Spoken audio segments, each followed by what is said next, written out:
Hi hello வணக்கம் நண்பா. Royal என்ஃபீல்டை பொறுத்தவரை ஒவ்வொரு பரிணாம வளர்ச்சி அடைஞ்சிட்டு இருக்கு அப்படின்னு தான் சொல்லணும்.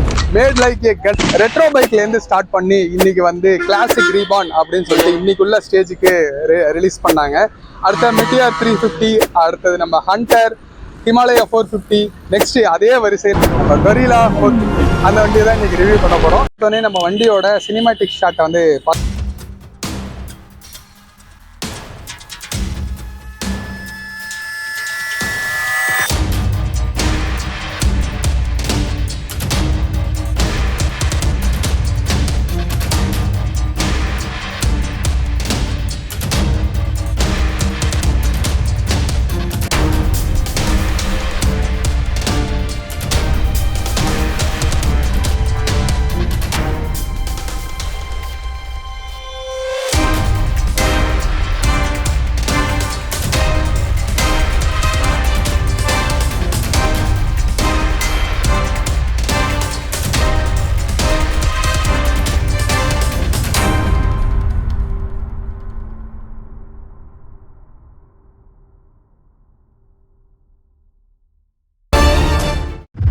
ஜென்ரேஷனான நம்ம கரிலா 450 தான் பார்த்துட்டு இருக்கோம்.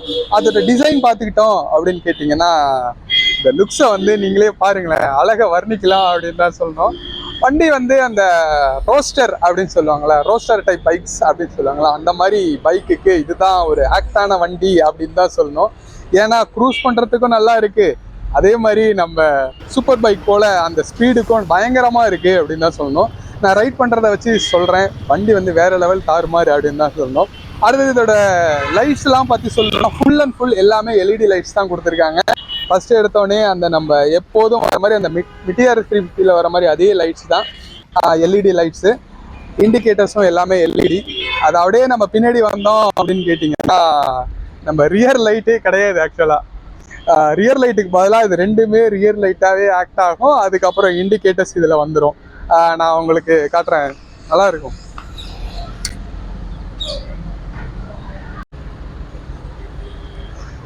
ரியர் லைட்டாகவும் ஆக்ட் ஆகும், அதே மாதிரி இண்டிகேட்டர்ஸாகவும் ஆக்ட் ஆகும்.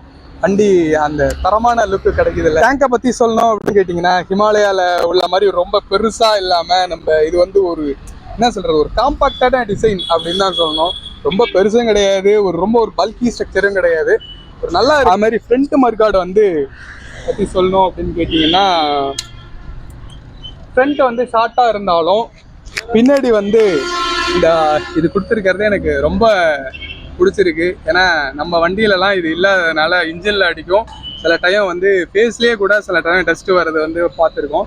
ஆனால் இதில் வந்து ரொம்ப கீழே வந்துருக்கிறதுனால ரொம்ப பெனிஃபிட் ஆகிருக்கும் அப்படின்னு சொல்லிட்டு நினைக்கிறேன். ஃபுட் பெடல்ஸ் எல்லாமே நல்லா சூப்பராக தான் கொடுத்துருக்காங்க அப்படின்னு தான் சொல்லணும்.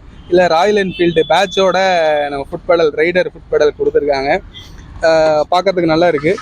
இதுவும் வந்து நல்லா அந்த ஒரு மெட்டல் தான், ஒரு அலுமினியம் லுக்கில் கொடுத்துருக்கிறது வண்டியோட கலரை கொஞ்சம் தனித்துவமாக காட்டுது அப்படின்னு தான் சொல்லணும். எக்ஸாஸ்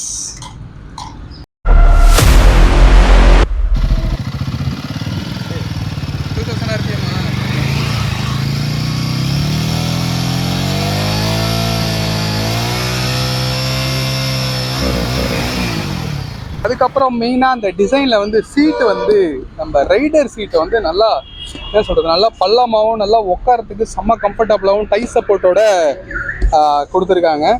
அப்புறம் பில்லியன் சீட் எப்போதும் மாதிரி ஓரளவு தான் உட்காரலாம். லேடிஸ் எல்லாம் உட்கார முடியுமா என்னன்னு தெரியல, கொஞ்சம் கஷ்டமாக தான் இருக்கும் அப்படின்னு நினைக்கிறேன். கிராப் ரயில் வந்து கண்டிப்பாக எதுக்கு தேவையோ அதே மாதிரி பிடிக்கிறதுக்கு நல்லா வாட்டமாக கொடுத்துருக்காங்க அப்படின்னு தான் சொல்லணும். கிராப் ரயில் இது வரையும் வந்துடுது. அப்புறம் டெயில் வந்துடுது, டெயில் லேம்ப் இல்லை, அதுக்கு பதிலாக இந்த 2 லைட் வந்துடுது. இதுதான் வண்டியோட டிசைன் நண்பா. பைக்கோட ஸ்டெபிலிட்டியை மெயின்டைன் பண்ணுறதே வந்து சஸ்பென்ஷன் தான். நம்ம கரிலா 450யோட சஸ்பென்ஷன் என்ன அப்படின்னு சொல்லிட்டு பார்த்தீங்கன்னா டெலஸ்கோபிக் சஸ்பென்ஷன் கொடுத்துருக்காங்க. அதுக்கு வந்து பாதுகாப்பாக இந்த ரப்பர் பேஸ் கொடுத்துருக்காங்க. இதுவே ஒரு பெஸ்ட்டு சொல்யூஷன் அப்படின்னு தான் சொல்லணும். ஏன்னா ஃபுல்லாக நம்ம பைக்கு போகும்போது அந்த டஸ்ட் ஏறி ஆயில் சீல் இதாகி அந்த ஆயில் தெரிஞ்சு அது மாதிரி இருக்கும். இது வந்து கொடுத்துருக்கிறது எனக்கு ரொம்ப பிடிச்சிருக்கு அப்படின்னு தான் சொல்லணும். 43 mm கொடுத்துருக்காங்க. அதோட ட்ராவல் டைம் இருக்குல்ல 140 mm கொடுத்துருக்காங்க. நல்லா ஒரு சூப்பரான சஸ்பென்ஷன் இருக்குது. ஓட்டி பார்க்கும்போது நல்ல ஒரு டேர்னிங் அந்த ஸ்டெபிலிட்டி வந்து சூப்பராக இருக்குது அப்படின்னு தான் சொன்னேன். வேறு லெவலில் இருந்துச்சு. நான் அந்த வீடியோ கூட நீங்கள் பார்க்கும்போது உங்களுக்கு தெரியும், அந்தளவு ஒரு க்ரிப்பான ஒரு வைப்ரேஷன் இல்லாத அந்த டேர்னிங் ரேடியஸ் பயங்கரமாக இருந்துச்சு. எனக்கு ரொம்ப பிடிச்சிருந்தது. அடுத்தது அப்படியே ரியர் வந்தோம் அப்படின்னு கேட்டிங்கன்னா லிங்கேஜ் மோனோஷாக் சஸ்பென்ஷன் கொடுத்துருக்காங்க. இதோட ட்ராவல் பார்த்தோம் அப்படின்னா 150 mm கொடுத்துருக்காங்க. இந்த பள்ளத்தில் போகும்போதும் அந்த ஒரு இது தெரியல, ரொம்ப ஒரு ஷேக் தெரியல. வண்டியோட ஸ்டெபிலிட்டி இருக்க மாதிரி அப்படிதான் ஃபீல் ஆகுது. கொஞ்சம் போக போக கொஞ்ச நாள் கழிச்சு ஓனர் ரிவ்யூன்னு போடுவோம்ல, அதில் வந்து நம்ம கண்டிப்பாக அந்த சஸ்பென்ஷன் செட்டப்பை பற்றி நம்ம பேசுவோம். டயரை பற்றி சொன்னோம் அப்படின்னு கேட்டிங்கன்னா நெய்ஸ் இருக்குது அப்படின்னு தான் சொன்னோம். அந்தளவு பயங்கரமான டயர்ஸ் கொடுத்துருக்காங்க. ஃப்ரண்ட் டயர் பார்த்தீங்கன்னா எனக்கு தெரிஞ்சு 120 செக்ஷன் டயர் ஃப்ரண்ட்டில் இப்போதைக்கு நான் இப்போ தான் பார்க்குறேன். நீங்கள் எல்லோரும் பார்த்துருப்பீங்கன்னு நினைக்கிறேன். நான் இப்போ தான் பார்க்குறேன். பேக்கில் அதே மாதிரி 160 செக்ஷன் டயர்ஸ் கொடுத்துருக்காங்க. நல்ல ஒரு ப்ராடாக பயங்கரமாக இருக்குது அப்படின்னு தான் சொல்லணும். வேறு லெவலில் இருக்குது அப்படின்னு தான் சொல்லணும். 17 inch அலாயோட வருது. ரெண்டுமே 17 inch அலாய் தான். அதில் வந்து 120 செக்ஷன், பின்னாடி வந்து 160 செக்ஷன் கொடுத்துருக்கிறது ஒரு பெரிய ஒரு ப்ளஸ் அப்படின்னு தான் சொல்லணும் வண்டி ஓட்டுறதுக்கு. நல்லா ஒரு டேர்னிங்கில் திரும்பும்போது நம்ம நல்லா இந்த படுத்துட்டு திரும்ப அந்த மாதிரி நல்லா ஓட்டுறதுக்கு நல்லா கிரிப்பாக அந்த டயர் வந்து யூஸ் ஆகுது அப்படின்னு தான் சொல்லணும். அந்த டயரை பார்க்குறதுக்கே நம்மளுக்கு ஒரு லுக் கொடுக்குது, வண்டியோட அந்த அழகை மெருகேற்றி கொடுக்குது அப்படின்னு தான் சொல்லணும். அந்தளவு ஒரு சூப்பரான ஒரு டயர் வந்து இந்த வண்டிக்கு இருக்கிறது எனக்கு ரொம்ப பிடிச்சிருக்கு. நிற்கும் போதே அந்த லுக்கை வந்து டயரில் கண்ணு வந்து ஃபஸ்ட்டு டயருக்கு தான் போகுது. நம்ம வண்டியில் ரொம்ப முக்கியமானது எதுன்னு கேட்டிங்கன்னா பிரேக்ஸ் தான். எதுனாலுமே எல்லாருக்குமே தெரியும், பிடிக்கலன்னா காலி ஆயிரும். பிரேக்ஸை பற்றி சொல்லணும் அப்படின்னு கேட்டிங்கன்னா டியூல் சேனல் ஏபிஎஸ் கொடுத்துருக்காங்க. அது மட்டும் இல்லாமல் ஃப்ரண்ட் டிஸ்கை பற்றி சொல்லணும் அப்படின்னு கேட்டிங்கன்னா 310 mm டிஸ்க் வந்துடுது, டூயல் பிஸ்டனோட வந்துடுது. அப்படியே ரியர் பார்த்துட்டோம் அப்படின்னு கேட்டிங்கன்னா 270 mm வந்துடுது. நல்ல ஒரு பிரேக்கிங் இருக்குது. வண்டியோட இன்ஸ்ட்ருமெண்ட் கிளஸ்டர் பிடிச்சிருக்கு. நம்ம அந்த வண்டியோட இன்ஸ்ட்ருமெண்ட் கிளஸ்டர் இதுலேயே வந்து நிறைய ஆப்ஷன்ஸ் கொடுக்குறாங்க. வண்டியில் மெயினாக வந்து இந்த பேஸ் வேரியண்ட்டில் வந்து நார்மல் டிஎஃப்டி டிஸ்பிளே தான் கொடுக்குறாங்க. அதாவது அனலாக் இது தான் கொடுக்குறாங்க, நம்ம மிட்டிஆரில் இருக்கிற மாதிரி. இதில் வந்து அதாவது ஹை வேரியண்ட்டில் வந்து என்னென்னா அந்த TFT display 4 inch rounded TFT display கொடுக்குறாங்க. நல்ல ஒரு பிரைட்டாகவும் ஒரு அட்ராக்ஷனாகவும் இருக்குது. நான் ஆன் ஆகிறத காட்டுறேன், நல்லாயிருக்கும்.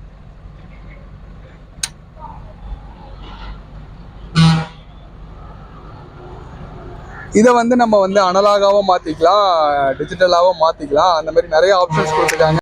இப்போ வந்து அனலாகில் இருக்குது. நீங்கள் வந்து இந்த டிஸ்பிளேயை பார்த்துக்கிட்டீங்க அப்படின்னு சொன்னால் இதை வந்து நம்ம டிஜிட்டலாக கூட மாற்றிக்கலாம். லாங் ப்ரெஸ் பண்ணணும் அப்படின்னா டிஜிட்டலாக மாறிடும். இதுதான் வந்து இந்த டிஸ்பிளே வந்து நம்ம என்ன விதமாக வேணாலும் சேஞ்ச் பண்ணிக்கலாம். எனக்கு வந்து இந்த அனலாக் மீட்டர் தான் பிடிச்சிருந்தது. ரொம்ப அழகாக சூப்பராக இருக்குது. மெயினாக வந்து இந்த ஃபியூவல் ரேஞ்சு, அதுக்கப்புறம் ஃபியூவல் கன்சப்ஷன் நம்ம எவ்வளோ ஓட்டியிருக்கோம் அப்படின்னு சொல்லிட்டு அதாவது பேட்டரி வோல்டேஜ் வரையும் நம்மளுக்கு வந்து மெசேஜ் வந்து இன்ஜின் டெம்பரேச்சரு எல்லாமே ஃபுல் அண்ட் ஃபுல் இதில் வந்து கொடுத்துறாங்க. நம்ம இந்த இன்ஸ்ட்ருமெண்ட் கிளஸ்டரை ஓவரால் கவர் பண்ணிடுறாங்க. இதோட கூகுள் மேப்பும் நம்மளுக்காக கூகுளே கொடுக்குறாங்க இந்த வண்டியை பொறுத்த வரையும். வண்டியை வந்து இப்போ வேறு என்ன அப்படின்னு பார்த்தீங்கன்னா, இந்த வண்டியில் ஏதாவது மைனஸ் இருக்குது அப்படின்னு கேட்டிங்கன்னா டேங்க் கெப்பாசிட்டி கொஞ்சம் கூட கொடுத்துருக்கலாம். மற்றபடி இந்த பில்லியன் சீட்டு கொஞ்சம் பெருசாக கொடுத்துருந்தா, ஆனால் டிசைன் போயிடும், ஏதாவது அட்ஜஸ்ட் பண்ணி கொஞ்சம் பெருசாக கொடுத்துருந்தா நல்லாயிருக்கும் அப்படின்னு தான் சொல்லணும். அப்புறம் மழை டயத்தில் நம்ம இந்த கேப் இருக்கிறதுல மழை டயத்தில் நம்ம டெஸ்ட் பண்ணி பார்க்கணும்.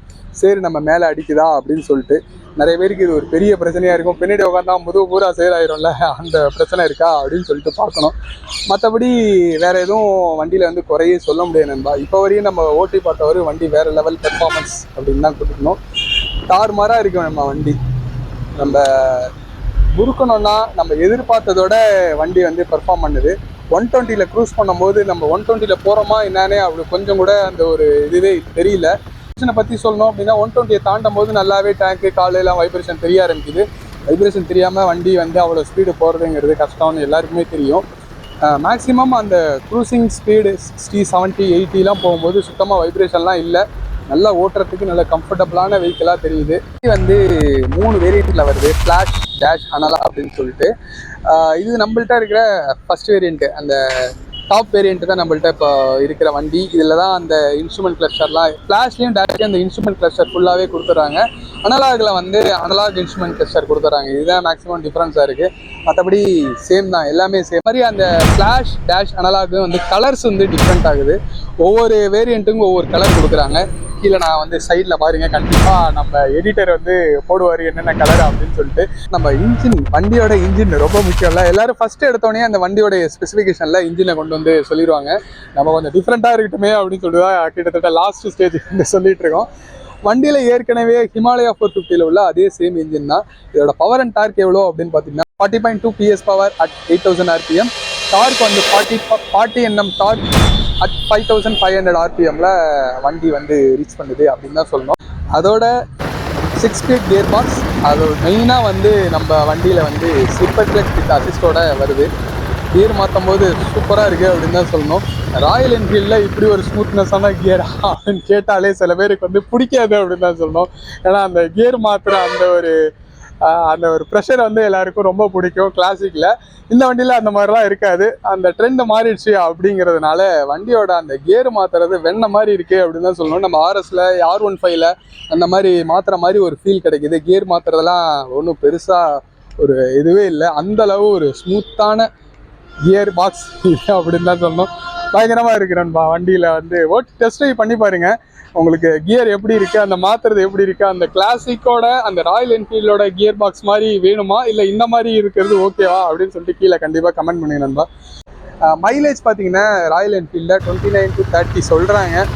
ஏன்னா இதில் வந்து நிறைய மோட்ஸும் வருது. ஈகோ மோடு, அடுத்தது எக்கனாமிக் மோடு, அடுத்தது நம்ம வேகமாக அந்த ராஷ்ட்ரிக்காக மோடும் கொடுத்துருக்காங்க. நிறைய மோட்ஸோட வண்டி இருக்கிறதுனால வண்டியோட மைலேஜ் வந்து 450க்கு 30ங்கிறது எனக்கு தெரிஞ்சு கொஞ்சம் அதிகம் தான் அப்படின்னு சொல்லணும். நம்ம வந்து சூப்பர் பைக் வாங்குகிறோம், மைலேஜ் பார்த்தா வண்டி வாங்க போகிறோம். வண்டியோட வீல் பேஸை பற்றி சொல்லணுன்னா 1440 mm கொடுத்துருக்காங்க நண்பா. வண்டியோட மெயினாக கிரவுண்ட் கிளியரன்ஸ் எவ்வளோ அப்படின்னு பார்த்தீங்கன்னா 169 mm கொடுத்துருக்காங்க வண்டியோட கிரவுண்ட் கிளியரன்ஸு. வண்டியோட வெயிட்டு 185 kg வண்டியோட வெயிட்டு. எனக்கு தெரிஞ்சு ஹிமாலயோட வெயிட்டு கம்மி மாதிரி தான் தெரியுது.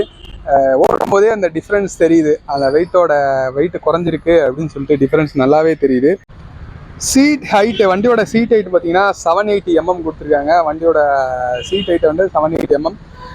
எனக்கு தெரிஞ்சு நான் வந்து 5.9 இருப்பேன். எனக்கு கீழே உட்காந்து 2 காலுமே கீழே ஊனி உட்காந்துருக்க மாதிரி லைட்டாக முட்டி மடங்கி இருக்கிற மாதிரி ஒரு ஃபீல் இருக்குது. நான் உங்களுக்கு உட்காந்தே நான் காட்டுறேன் எப்படி இருக்குது அப்படின்னு சொல்லிட்டு. பார்த்தீங்கனாலே தெரியும், நான் வந்து 5.9 இருப்பேன். 2 காலுமே ஊனிட்டு உட்காந்துருக்கிற மாதிரி இருக்குது. ரொம்ப ஹைட்டாக இருந்தால் அந்த வண்டி ஓட்ட முடியாதா அப்படின்லாம் இல்லை. ஏன்னா அந்த சீட்டோட அந்த பொசிஷன் இருக்குல்ல வேறு லெவலில் இருக்குது. அதேமாரி ஹேண்டில் பாரும் வந்து ஷார்ட் ஹேண்ட்லாம் இல்லை, ஒய்டரான ஒரு ஹேண்ட் பாராக தான் இருக்குது வண்டியில்.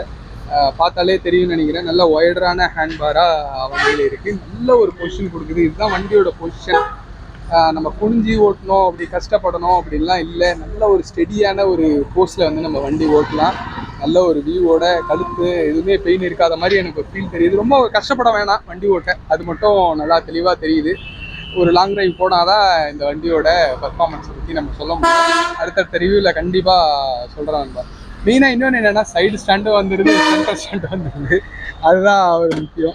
ஃபைனலாக நம்ம அந்த வண்டியை பற்றி சொல்லணும் அப்படின்னு கேட்டிங்கன்னா, மார்க்லாம் எவ்வளோ கொடுப்பீங்க அப்படின்னு கேட்டிங்கன்னா 10க்கு 8 கொடுக்கலாம் நண்பா. வேறு லெவலில் டிசைன் பண்ணியிருக்காங்க. ஃபிட் அண்ட் ஃபினிஷ் பக்காவாக இருக்குது அப்படின்னு தான் சொல்லணும். அதேமாரி ரைடு குவாலிட்டி வேறு லெவல் பர்ஃபார்மன்ஸ் பண்ணுச்சு. நாங்கள் நினச்சி பார்க்காதோட வண்டி வந்து நல்லா பர்ஃபார்ம் பண்ணுச்சு. ஒரு 3 lakhs செக்மெண்ட்டில் இந்த பைக் வந்து இவ்வளோ ஒரு ரோஸ்டர் டைப் பைக் கொடுத்துருக்கிறது வந்து ஒரு பெரிய விஷயம் அப்படின்னு தான் சொல்லணும். அதுவும் ராயல் என்ஃபீல்டு வந்து ரெட்ரோலேருந்து இந்தளவு மாறி வரும்போது ஏதாவது ஃபெயிலியர்ஸ் இருக்கும். ஆனால் அந்த ஃபெயிலியர்ஸ்லாம் தூக்கி போட்டு வண்டி வந்து ஸ்போர்ட்ஸ் வெஹிக்கிள் மாதிரி ஒரு பைக் கொடுத்துருக்கிறது ரொம்ப உண்மையிலேயே வந்து எங்களுக்கு ரொம்ப பிடிச்சிருக்கு அப்படின்னு தான் சொல்லணும். உங்களுக்கு எப்படி அப்படின்னு சொல்லிட்டு கமெண்ட் பண்ணுங்கள். வண்டி வந்து கண்டிப்பாக டெஸ்ட் ட்ரைவ் பண்ணுங்கள். நம்ம திருவாரூர் பாலாஜியில் தான் நம்மளுக்கு டெஸ்ட் ட்ரைவுக்கு வந்து கொடுத்தாங்க. எங்களுக்கு ரொம்ப சப்போர்ட் பண்ணாங்க. அதே மாதிரி வண்டி டெலிவரியும் கண்டிப்பாக நல்லா சப்போர்ட் பண்ணுவாங்கன்னு நினைக்கிறேன். கண்டிப்பாக இங்கே வந்து நம்ம பாருங்கள் நண்பா, திருவாரூரில் வண்டியை பற்றி சொல்லணும் அப்படின்னா எடுத்துகிட்டு என்ஜாய் பண்ணலாம் நண்பா.